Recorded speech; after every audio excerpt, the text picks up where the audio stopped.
impacted, but also most engaged in this work, from employers to folks who are coaching and training, and to those who are undergoing the training to become the future workforce, not only of Oakland, but of the United States and the world. So without further ado, I'd like to introduce and invite our moderator for this particular presentation, Charlotte Sullivan, who is with WebCorp. She is the Outreach and Partnership Manager, and she turns out to be one of the chief planners for this event. So without further ado, please put your hands together for Charlotte Sullivan. And the board member for Rising Sun. Charlotte has also asked me, just out of just pure respect for time, because we want to make sure that we dive into our questions and also get your questions during this panel, to introduce our panelists. So panelists, as I read your name, I'd like you to wave to the crowd. And crowd, I know you're going to want to cheer wildly, but please hold your cheer applause to the end. That's okay. We'd like to introduce John Merritt, Masters in Painting, Mike Hester, McGuire and Hester, Mick Penn from Swinnerton, Juanita Douglas, Rising Sun Opportunity Build, Angelique Davis, Apprentice Painter at Masters Painting and Future Build graduate, Khalil Whitaker Jenkins, a Cypress Mandela Training Center pre-apprentice, Cheryl Franklin, Tradeswomen Inc., Brian Garcia Viveros, Rising Sun Opportunity Build pre-apprentice, and Jamisha Creer, Rising Sun Opportunity Build graduate and Tradeswoman Inc. volunteer. Please give them a roaring applause. Oh yeah.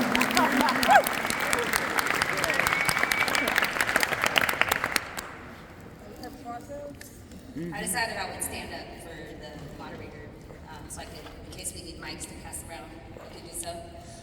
Thank you everyone for being here today. We have some really important people here on this panel. Jeremiah mentioned that people is where it all begins. Without people, we do not have projects, because all projects come from the need of the people. Nothing gets built without people, so everything is circular. I know in our opening plenary we talked about a kind of like a supply chain. People are the supply chain. Buildings don't get built without people, and projects have no need without the people to work in them, serve them, etc. So, some of our talented folks today, we have high road contractors here on the side. Thank you very much, contractors, for joining us. We have an apprentice here. We also have pre-apprentices from the pre-apprenticeship programs that you heard about today through our CTWI programs. And then in addition, the folks who run those programs. So the folks who are leading those pre-apprenticeship programs, that's very important, because that's the folks who are training this next generation of workforce to come in. Today we are going to ask that everyone hold your questions until the folks who are speaking on our panel, bringing this wealth of knowledge and information to all of you, till the end. And when we do open it up for questions, make sure they're good ones. Like if you Google it. I'm just kidding. All right, without further ado, let's get started with our questions. And this question is really for our pre-apprentices and our apprentice only. What motivated you to pursue a career in the trades? And what are your career goals in the trades and beyond? Brian, you want to start? Here, you got the mic. Yep, just Hello, my name is Brian. What motivated me to start is, so I was incarcerated from 2020 to 2023. And the one that really motivated me to start is the man right here sitting in front of me, Mr. Fahim. So I was at the Buildings Academy for about 2 years, and they had this FC3 program going on, but I couldn't join because I still wasn't a high school graduate. But we still had our on-and-on conversations going on during like open rec and stuff. He told me like he thought I'd be a great fit for the program. So he said whenever I came home, like, come check it out. So, 3 years later, I'm here today, at the Rising Sun Center. Oh yeah. My name is Khalil Whitaker. My main motivation, I found that I had a baby on the way, so I was already driving dump trucks and big rigs and things like that, but it would cost me to leave home for like 3-4 days at a time, so I always called Cypress Mandela, but I decided to use it as a resource to find something more consistent so I could be at home every day. So that was my main motivation. What I plan on doing with it, hopefully I can get into some version of a heavy machine operator, or even if I'm doing another dump truck or moving, equipment for somebody, that'd be nice. Great. Great. Hello, my name is Angelique Davis, and I'm an apprentice with Masters. What motivated me was, well, my grandpa. He was a labor worker, and so with him, I would always see him come home late, tools, or going to different job sites, and I would help him around the house and things of that nature. And one day he wanted me to paint his bathroom in his hallway, and he was like, "No, just go do it by yourself. You got this." And so eventually I ended up doing it, and I fell in love with painting. To me, it was really relaxing and just lets my creativity flow. And so from there, fast forward, after COVID and everything hit, I went to a job fair and saw that Future Build was out there. And so I was like, let me see, I think this could set my foot into the door. And from there, I got interviewed and got into Future Build, and I was still set on doing painting. And with Future Build, it really set me on that path, okay, I want to do painting, despite all the construction trades that they did introduce. So. Great. Great. Great. We skipped Jamisha, so we have to go back, and then I want to hear from our, seasoned generation of former apprentices. Let's go ahead, Jamisha. Why did you want to be in the trades? What motivated you to be in the trades and to pursue a career in the trades? Okay. My name is Jamisha. What motivated me to be in the trade, honestly, was myself. Like he said, being out of jail, my youth years, being adult years, I just came to a point where I needed a change in my life. I didn't like where I was going. I didn't like where I was leading my son, because he looked at me as an example also. So yeah, my motivation is to lead me and my son, making a better life for us. Love that. So this is our future workforce and current workforce in training. And we have some seasoned folks who've come through the pipeline, who've set the stage for these folks. So John, you want to kick us off, and then I'm going to turn it over to Cheryl and Juanita to talk about how you came up through the trades and what you've done with that career. So my name is John Merritt. I'm with George Masker Painting. We're a local contractor here in Oakland. I came up in the trades going through different construction fields out in the valley where I live. So I started off in plumbing, did commercial roofing, moved out to Baltimore, moved back to California. And I worked for a man named Mike Montez. Mike told me, "John, take a look around, what do you see?" I said, "I see buildings, Mike." And he said, "What's on those buildings?" I said, "It's paint." He said, "That's right. Everywhere you look, there's paint." So the opportunity is out there. And what I did with it was I took whatever opportunity I could get, and I continued to grow. Got an opportunity to join the union, and that was 14 years ago. So made it into a field manager, superintendent position with this company, and I started from the bottom.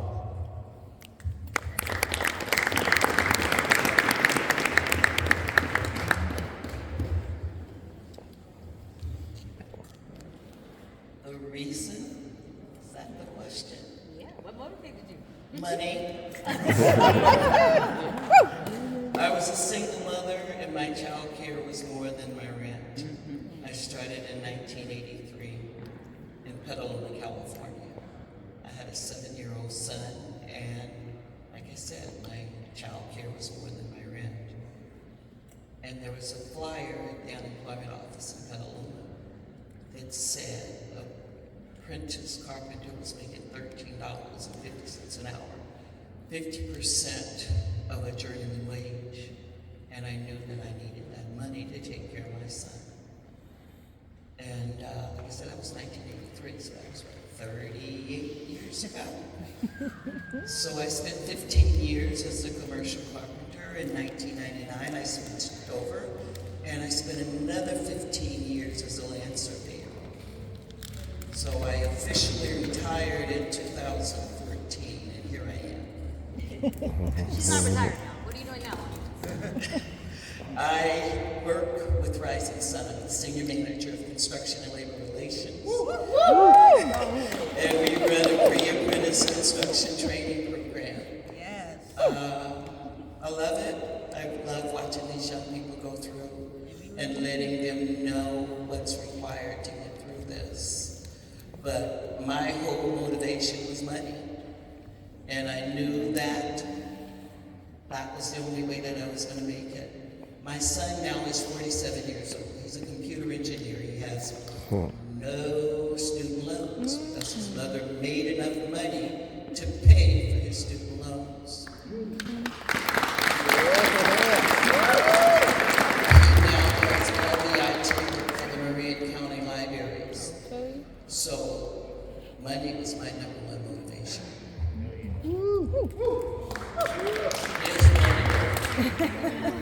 Hello, everybody. My name is Cheryl Franklin. I work for Tradeswomen Inc. I started my career a long time ago. My husband passed away. I had 3 sons, and I needed some money. Social Security wasn't going to make it for us. It didn't even cover my rent at the time. So I went to a friend. I got a job working in a warehouse, learned how to run a forklift, and I did that for a couple of years until they sold their business. And then I heard about a program called Cypress Mandela. I applied to that program, I was accepted, and I graduated from here. And what I was taught is that nobody is going to offer you a job, you need to hunt it down. Well, I was a little older than most of the other people in my class, and I decided that I needed to get a job that didn't require me to use tools as much. So I put my sights on becoming a construction inspector with Operating Engineers Local 3. I went for the interview. I went for a big general interview. Then I filled out my application. Then I went to an individual interview. There were 162 people applying for 12 positions. So I decided I needed to make myself stand out. Because one thing I was taught here is you've got to stand out. I called Sherry Chapin every single day for 30 days, sometimes twice a day, just saying, hey, it's Cheryl checking in. Did you decide on anybody going to be in your class yet? After 30 days, she said, if I let you in, will you stop calling me? And so I said, absolutely. She said, I'll see you at the ranch, and hung up the phone. So I did that for almost 10 years, and I took a group of women from Tradeswomen Inc., where I was a volunteer to an outreach for East Bay Mud. As I was sitting there, I said, well, I can do that. I can do that too. And yeah, I can do that. And they were offering $9.62 more an hour than I was presently making. I applied. I was accepted. I went to work for East Bay Mud. I retired out of 20 years. I was a supervisor.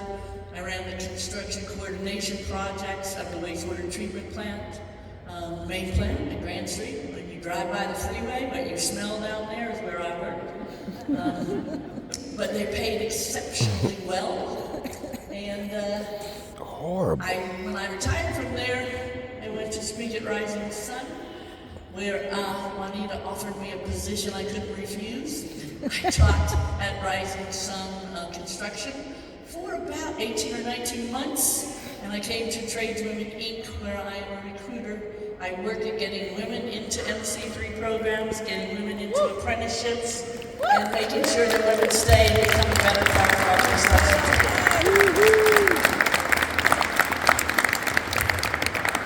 I love the stories that are shared here, and contractors, don't worry, I'll let you share in just a second too. Cheryl and I both worked at East Bay Mud. We for far shorter than Cheryl did, but nice to serve with you, Cheryl, our community.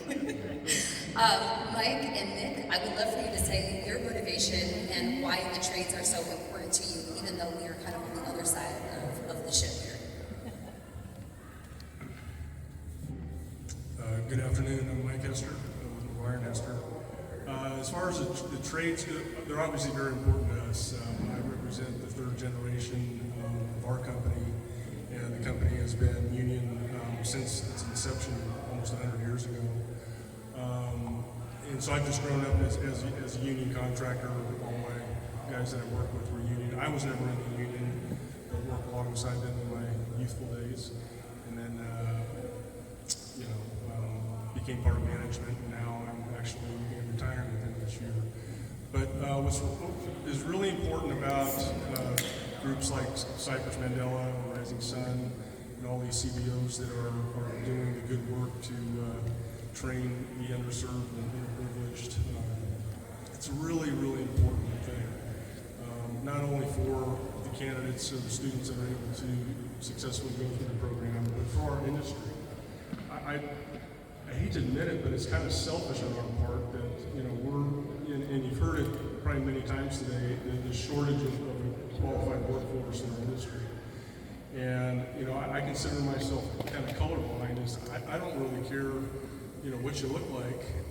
We need good workers to get the work done. And that's selfish on my part, but it's also an opportunity for you folks here to really stand out to an employer or to a trade and make a great career for yourself. And you can make a really good career for yourself in this industry. So I've been involved with Cypress for quite a bit. It's very important to me to give back to the community, and specifically, the construction industry community that's here today. I'm not sure if I answered your question. No, you did. No, that's great. Thank you, Mike. Yeah, thanks, Mike. And Mike and I both, and Bernita, and I thought Jonathan Dumas, you can all raise your hands. We all serve on the board of Cypress Mandela here. And I mentioned that because my journey to this seat probably wouldn't have happened if it was up to me. So I began doing this work wanting to help people. It was workforce development, helping people find jobs. It was in the middle of the Great Recession. Received a lot of joy just helping people. And then one day, the boss or my future boss came up to me and said, "We're going to move you to the construction department." And I was like, "No, you're not." High-pitched voice and all. Because, in my mind, the construction industry was a bunch of old guys yelling at each other all day. And I'm in the mission with all these wonderful people and great food. Why would I want to go into construction? The one thing that I learned quickly, and so this was in San Francisco, program called City Build Academy, was a coordinator there, and I quickly saw the power of the construction industry to change people's lives. It was agnostic. It didn't care if you served time. It didn't care if you were a woman. It didn't care at its core, about too much outside of what Mike said, that you could show up and be a good worker. Now, we know all those things do matter, but I just saw so many lives changed. Guys coming home, buying homes, right? People, the one thing, people buying big, expensive trucks and cars. Remember, y'all, construction at its core is temporary work, so manage your money. But just really saw how the industry could change people's lives. It was an ability for people to, purchase homes, to really uplift their family, in some ways, generational wealth. So, my motivation really to continue in the industry is helping people. That's why serving on the board here at Cypress Mandela and involved with a bunch of other workforce programs, because I know this industry has the ability to change people's lives.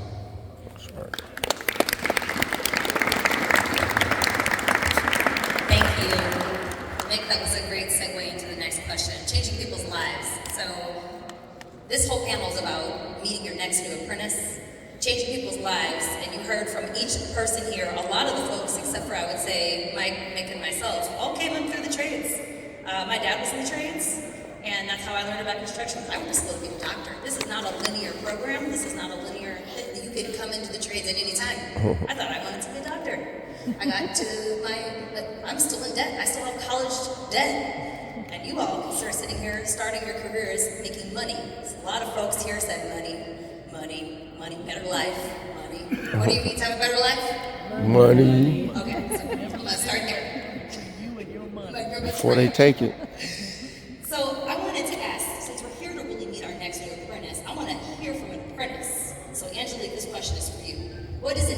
average day at your apprenticeship look like?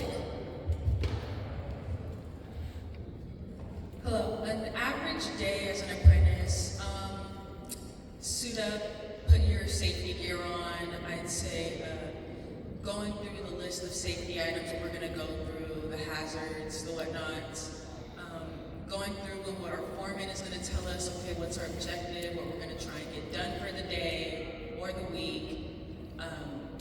I would say also, like, just being able to like get your objectives done and then just having fun with it as well, not being so hard on yourself. You're gonna make mistakes along the way, but it's learning from those mistakes that help you move forward.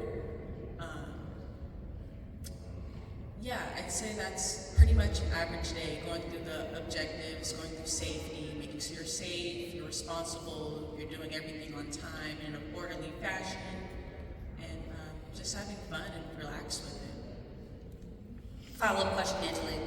Is there like quotas or goals or things that you are expected to perform each day in your apprenticeship?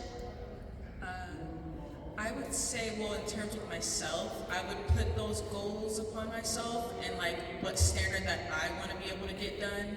Like, let's say we have, for me, what I'm working currently is on a 40-story building with the apartment complexes, 14 units in each. And so I want to be able to get at least half of those units done within the end of the day, even though they require us to have only a couple done. Or let's say in 3 days, I want to have a whole level done so we can keep moving on with the next. I want to set goals with myself so that I can be better each and every day. And then each and every day or each and every week, I want to one-up myself. Okay, I did 3 units today. Let's see if I can do 4 or 5 the next day. And just keep trying to level up and improve my skills as I go. Excellent. And then I want to ask one of our seasoned tradeswomen over here, and I'm going to have one from each of you because I have a question from apprentice. So Juanita, I'm going to have you answer this question. What, when you started your apprenticeship, what did a day look like for you in your apprenticeship? Actually, I remember the very first day. They had, and Cheryl can relate to this, they had the concrete cylinders for test that they had all lined up, and there was 25 of them, and I had to pick them all up and carry them and put them in the back of the truck for the inspector.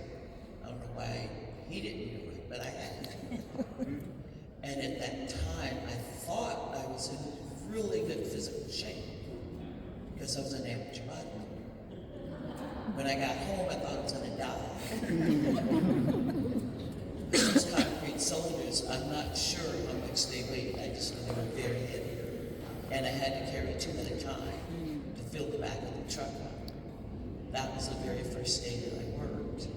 But each day was just, each day it got worse because we were building a tilt up. I don't know, a lot of people in here know what the tilt ups are. So you had to bend over and put all this detail in this slab for the wall.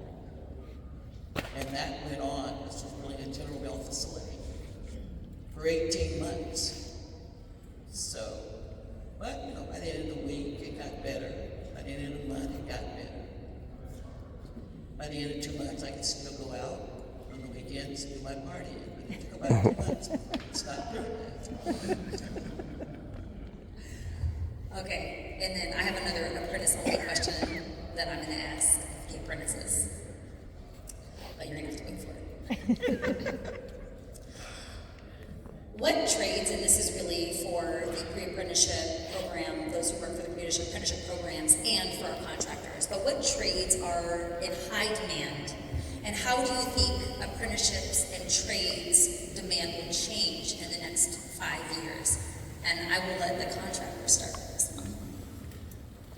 I'll take this one on. So I think Mike said it, you know, they talk about the qualified workforce shortage. I think when it comes to the union trades, and especially at a time like now, I don't know if Andreas is in the room or all the unions, but things you will hear contractors say things are slow. You know, things are slow.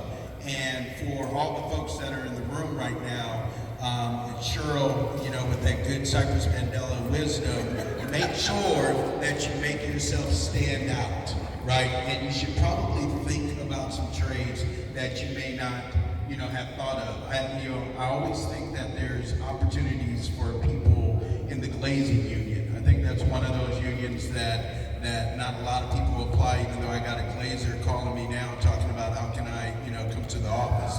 But that's a whole nother story. But I think like the glazers, I think the painters, if you can get with a company like George Masters, because they probably have work that's not just new construction, but ongoing construction, tenant improvement, and a range.